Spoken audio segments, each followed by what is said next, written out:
নতুন আরও একটা রেসিপি নিয়ে আপনাদের কাছে চলে এলাম। তো আমার প্রিয় রান্নাঘরের প্রিয় সদস্যদের, প্রিয় ভিউয়ার্সদের অনেক অনেক ভালোবাসা জানিয়ে আমি আজকের মতো আরও একটি ভিডিও শুরু করলাম। তো বন্ধুরা, চলুন দেখতে থাকুন। দেখে নিশ্চয়ই বুঝতে পারছেন রেসিপিটা কি হতে পারে।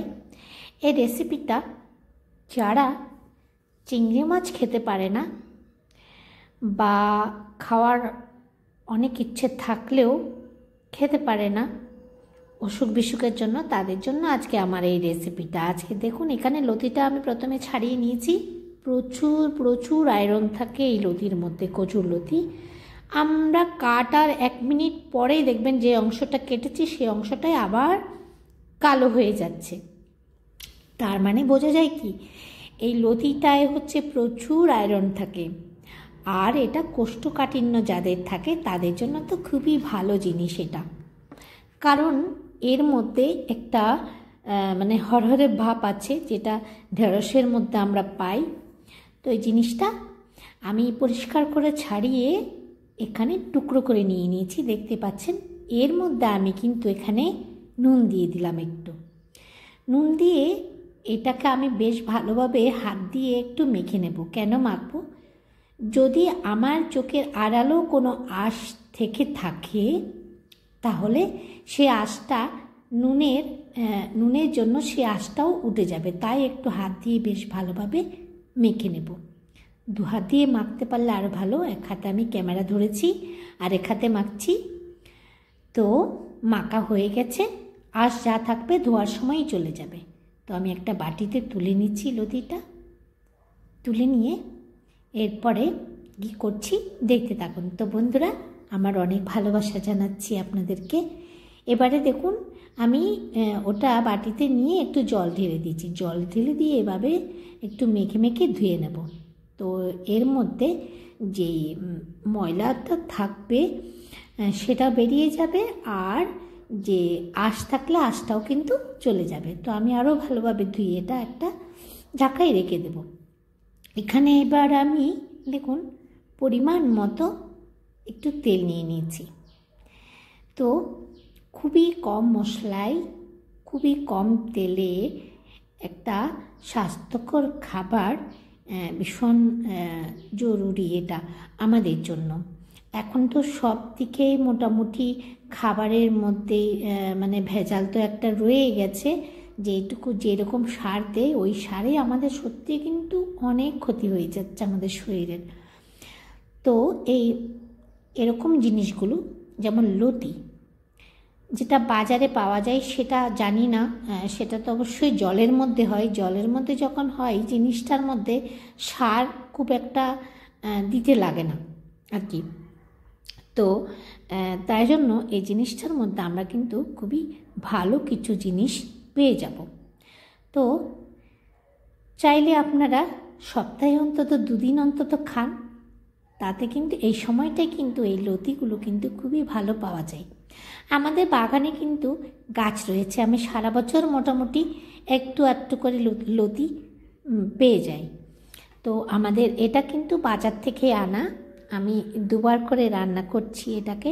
এটা 1 কিলোর থেকে আরও মানে 1 কেজি থেকে আরও বেশি পেয়েছিলাম, নিয়ে এসেছিলাম। অল্প রান্না করেছি, অল্প রেখে দিয়েছি।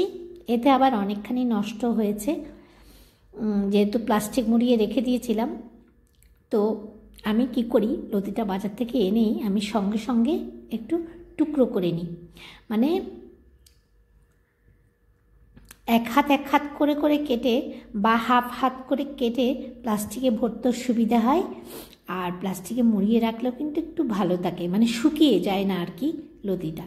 তো এই জন্যই এটা শুকোয়নি, কিন্তু ওই যে দিকটায় কেটেছি ওই দিকটায় একটুখানি কেমন একটা ড্রাই টাইপের হয়ে গেছে। তো সেগুলো কেটে আমি বাদ দিয়েছি। তো এখানে দেখতে পেয়েছেন পেঁয়াজটা হালকা ভেজে আমি লতিটা দিয়ে দিয়েছি, এবং লতিটাও কিছুক্ষণ ভাজার পরে আমি এখানে সামান্য একটু হলুদ দিয়ে দিয়েছি, যাতে রঙটা আরও খুব সুন্দর হয়ে যায়। তো এবারে আমি উল্টে পাল্টে আরও কিছুক্ষণ ভাজতে থাকবো। লতিটা সেই নুন দিয়ে একটু মেখে ধুয়ে নেওয়ার পরে এর থেকে কিন্তু ওই হরহরে ভাবটা একটু কমে যায়। আর যদি আমরা ভিজিয়ে রাখি জলের মধ্যে, হরহরে ভাবটা একটু বেশি হয়ে যায়। তো চলুন, মানে লতিটা বেশ ফ্রেশ ছিল এবং বেশ মানে ঝরঝরও হয়ে গেছে। তো কিছুক্ষণ ভাজার পরে দেখুন আমি এখানে 1 চামচের মধ্যে সামান্য একটু আদা বাটা, সামান্য একটু রসুন বাটা নিয়ে নিয়েছি। তো এবারে আর কি দিচ্ছি দেখতে থাকুন। এবারে দিলাম সামান্য একটুখানি লঙ্কা গুঁড়ো, কারণ অনেক সময় একটু ঝাল ঝাল করলে ভালো লাগে, তাও আমি খুব একটা ঝাল করিনি। তারপরে দিয়ে দিলাম পরিমাণ মতো নুন, মানে স্বাদ মতো নুন দিয়ে এবার আমি মশলাটাকে লতির সাথে বেশ ভালোভাবে মিশিয়ে নেব। তো বন্ধুরা, চিংড়ি মাছ দিয়ে যারা এই লতি খেতে পছন্দ করেন আর যারা খেতে পারেন না, অনেক বিভিন্ন ধরনের প্রবলেম থাকার কারণে আমাদের ডাক্তারবাবুরা চিংড়ি মাছটা খেতে বারণ করে।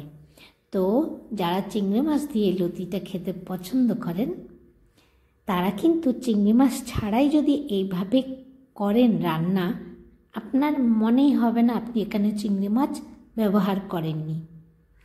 তো বন্ধুরা, আজকে রেসিপিটা ফলো করে একবার ট্রাই করে দেখুন। এবার এখানে দেখুন আমি এখানে কয়েকটা কাঁচা লঙ্কা চিড়ে দিয়ে দিয়েছি, কারণ আমি লঙ্কা গুঁড়োটা কম দিয়েছি। কাঁচা লঙ্কাটা আগেই দিয়ে দিচ্ছি, সেদ্ধ হতে হতে কাঁচা লঙ্কাটা ওটা দেখে ঝাল বেরিয়ে যাবে, তো একটু ঝাল ঝালও লাগবে। এবার চলুন, আমি এখানে কিছু পাতা দিয়ে দিয়েছি। পাতাটা কি পাতা অনেকে পছন্দ করে না, আমার কিন্তু ভীষণ ভালো লাগে। পোস্তর মধ্যে দিলে, লতির মধ্যে দিলে এই জিনিসটা কিন্তু আমার খুবই ভালো লাগে। এটা হচ্ছে হলুদ পাতা। আমি কুচো করে একটু হলুদ পাতা দিয়ে দিচ্ছি আর হাফ গ্লাসের মতো একটু জল দিয়ে দিয়েছি। দিয়ে এবার আমি ঢাকনা দিয়ে অল্প আঁচের মধ্যে এটা আমি রান্না করব। আপনারা চাইলে লতিটা কিন্তু একটু গরম জলে ভাপিয়ে জলটা কিন্তু ফেলে দিতে পারেন। আর আমি কেন ফেলিনি, আমি বুঝতে পারি কাটার সময় যখনই হাত চুলকাই তখন সেটাই একটুখানি গরম জলে ভাপিয়ে ফেলে দিই, আর হাত না চুলকালে তখন সেটাতে আর কোনো জল মানে গরম জলে দিতে হয় না।